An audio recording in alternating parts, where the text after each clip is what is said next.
Hey guys, so we are in silver, and we are going to be playing some Falstad. The cool part about Falstad is that he can do a lot over the course of the map. You can jump to your team, you can do camps, you've got a decent amount of both physical and spell damage, which just makes it to where if the enemies go too heavy with armor or too heavy with spell resistance, you can always swap to one or the other. With double blinds and reduction on physical damage, I should be going more for a spell build. I'm probably going to be doing the Mage Falstad build, the one that I showed on that Mene ran with.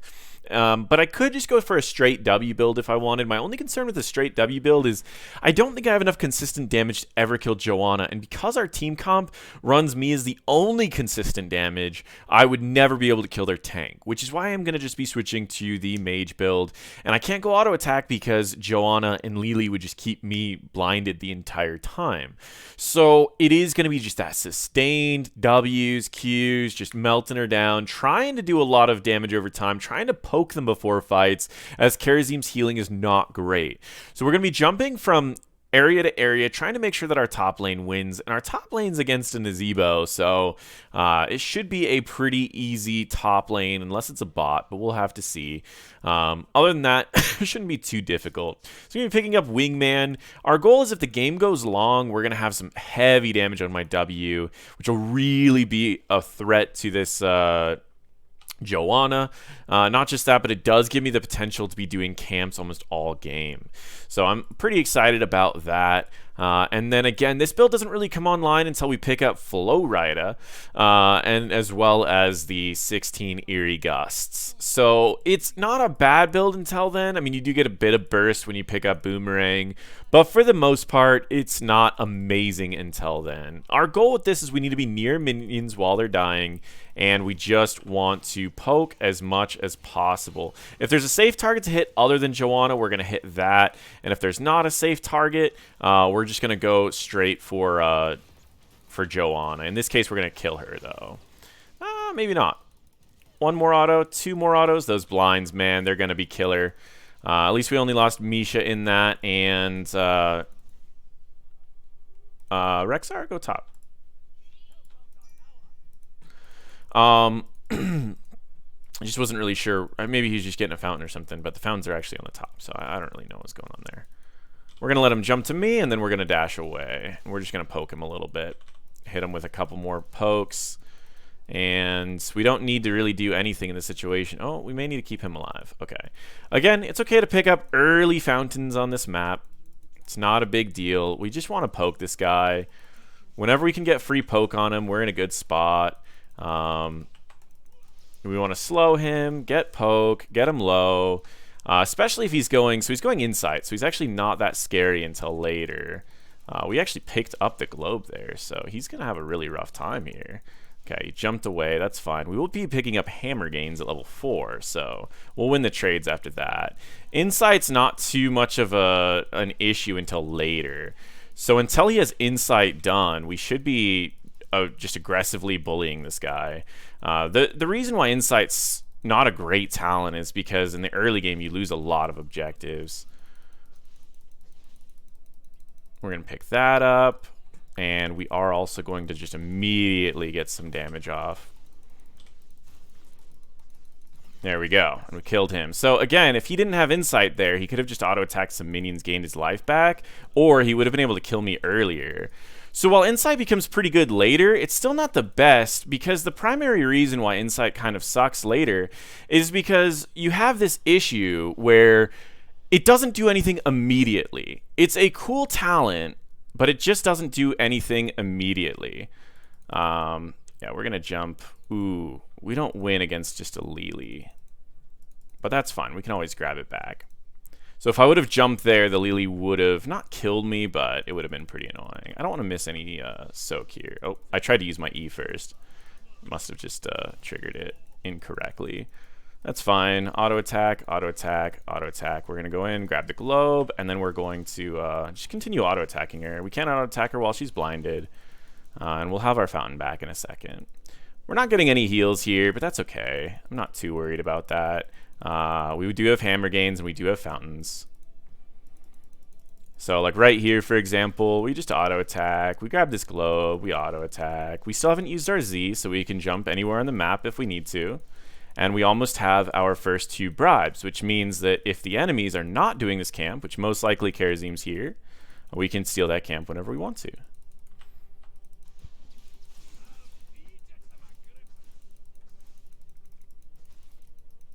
And there we go. So now we have enough. We can just quickly grab this camp.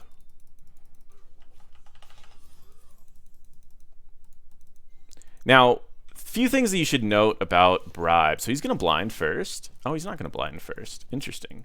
So we're just going to beeline out of this fight. And then we're going to wait till we're not blinded, and we're just going to auto attack. Now, they need to destroy those camps, and they are not killing the camps, which if they don't kill these camps, we're going to get a ton of value. So, oh, I did not want to do that. Good thing you can cancel that. So now we're going to be picking up Boomerang here. Boomerang is going to allow us to just go like this, and then boom, and do extra damage. And I say that as I miss it, but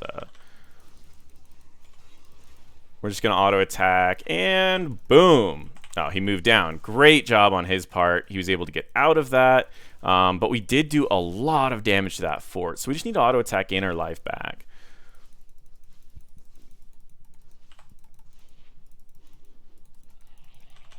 And that's a dead Vala. So we're going to go back and just continue auto-attacking. We're going to dash away.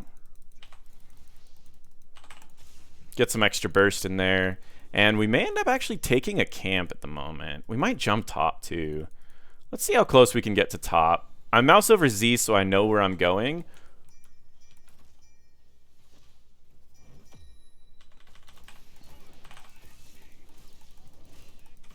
We're going to dash away, get a shield, and we're going to let 2 people get that back. We're going to go back in, though, and we're going to get some burst damage, and then we're going to finish off this Joanna. That holds us the objective, and that gets us a kill.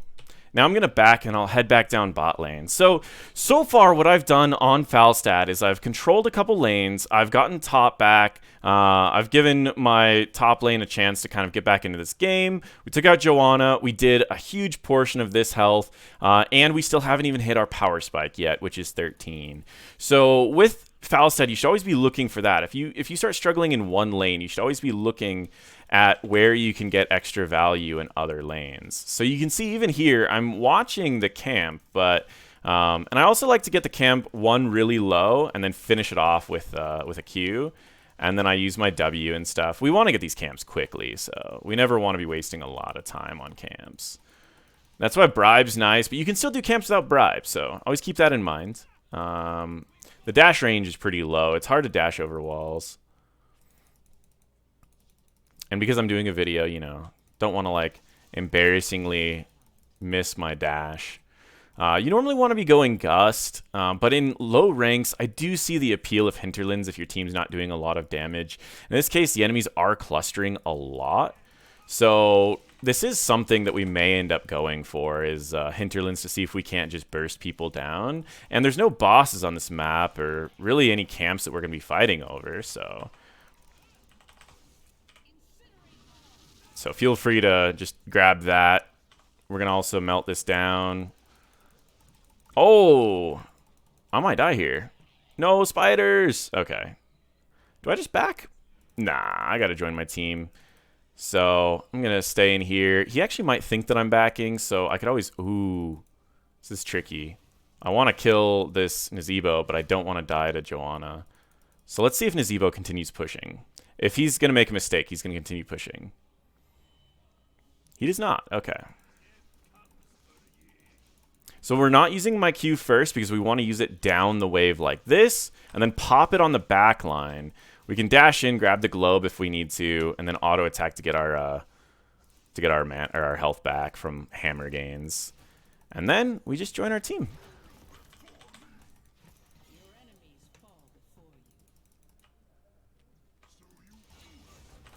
And again, Boomerang. Oh man, he's going to sit and auto-attack it. Again, so these are the plays you don't usually want to make in Silver because you don't know if your team's going to follow up with that or not. So you got to be careful about it. You can't just make those like crazy, oh, I'm gonna tank this tower, my team finishes it, because people get scared in silver. So I've been there, I've done that, especially when I tank. I tend to take a lot of risks when I tank because I'm so used to people following up those risks that when you get into silver, I should have blown that up a little later, but it's fine. I can just take these out. And we're just gonna blow up the wave. It's not too difficult to take it out. We're going to take this guy out really quick. So their camp didn't get a lot of value. We're going to save up 4 this time, and we're going to see if we can take a siege camp from them. Stealing their siege camp later in this game is going to be insanely strong. And I'm a little cautious. I just saw Joanna mid lane, and again, I take a step out, and I walk away. Okay. I have a really low cooldown on my abilities now that I'm 13, as long as I'm not taking damage. So this is actually pretty good for us if we ever want to take a fight where people are chasing us, because we just keep throwing Qs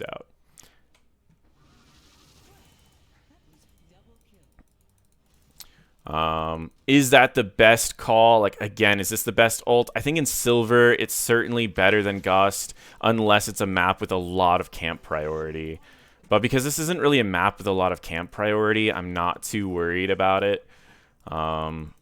I'm primarily just looking to... and again, 90% of what I'm doing is macro, guys. It's not like I'm using a lot of crazy skill combinations or anything. I mean, I landed a pretty good ult there, but that's not too unusual. Like, it's nothing that a lot of silver players actually can't... Like, a lot of silver players can do pretty decent ults. So I'm, like, honestly, it's not too... Who's coming bot? I've got bot.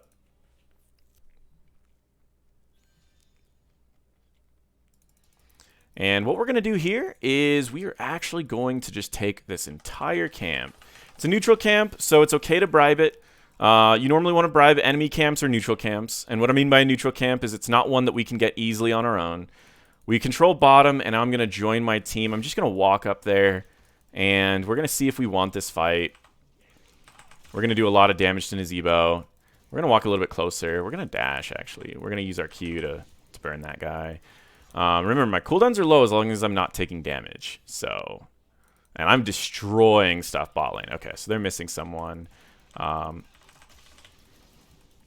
It's a lot of damage there. If we could just get like a small engage, I could blow them all up with Hinterland's Blast. But I am actually waiting for 16s. We're doing a lot top. We're doing a lot bot. And there's our 16s. We get Airy Gust, so now we can take a little bit of damage. This guy could be dead, actually.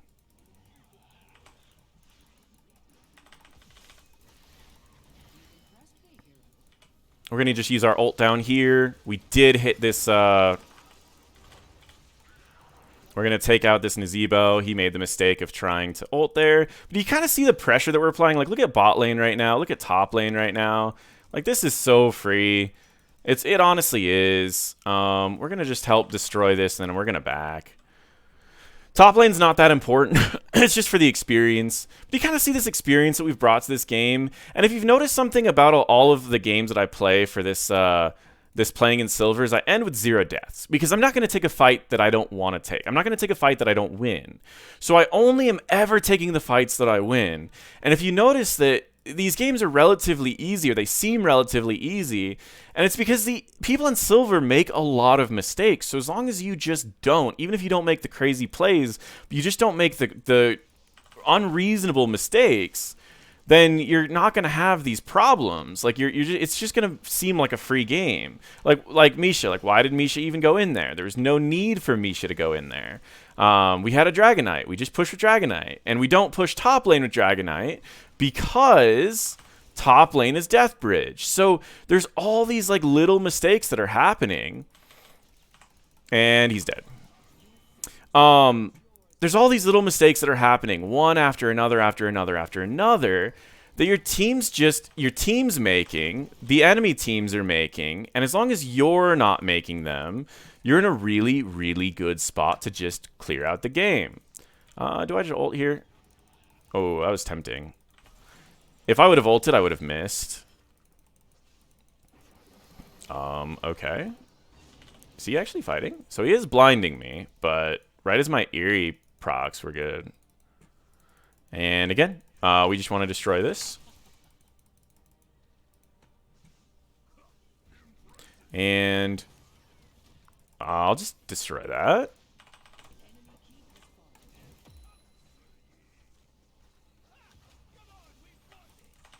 So you can siege really hard in this mage build because your cooldowns are so low. You can keep your W going almost all the time. Oh, I was out of range. We got it anyways because we had double catapults. I can help out a little bit here, but I can't help out too much. So I'm just going to throw in my Q, pop it when it's in between them, and then dash away and back. So again, siege damage is high, experience is high. I've got multiple camps for my team, and my hero damage is not terrible, even though I'm not even focusing on hero damage. I'm pretty much just focusing on getting stacks, getting this beefed up as much as possible, and just trying to help my team wherever I can. And like, again, I'm not making any crazy plays. You don't see me like jumping behind 4 people and trying to gust. You're not seeing any, like, anything that's weird. You're just seeing basic Falstad play, but it's safe. And I'm getting so much value. We're going to just ult here, and we're going to just send in a Q. Instantly kill Avala in the back line. He's attacking me, so I'm going to dash away. Like, nothing crazy, guys. Absolutely nothing crazy. And we're just taking people out left and right.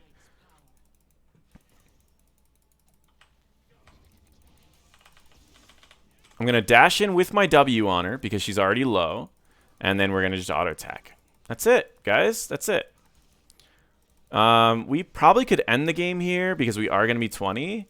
But we'll just destroy the fountain as well. I moved my, if you saw, I threw my Q in the only direction he could run away. I mean, like, again, it's basic predictions, but nothing too crazy. We can increase damage. Normally, I don't recommend this talent, but we can just, like, blow up someone. So that is what I would recommend on Falstad. Go the mage build. Play safe, guys. You don't need to do anything crazy. You saw my Greymane games. I played safe. I was consistent. My Sylvanas game, I don't know if I'm going to publish that one before or after this video. Played safe. I had consistent damage. And, like, you just get value. You play safe. And I end most of these games without a death. And I just assist the team. MVP every time. It's pretty straightforward. If you notice my rank is staying around the same, it's because I'm just really only showing you guys all the games that I play. I mean, I think there's a couple games in there where I played with some friends and we lost a few, went back down. But in general, like, my win rate's still above 70%.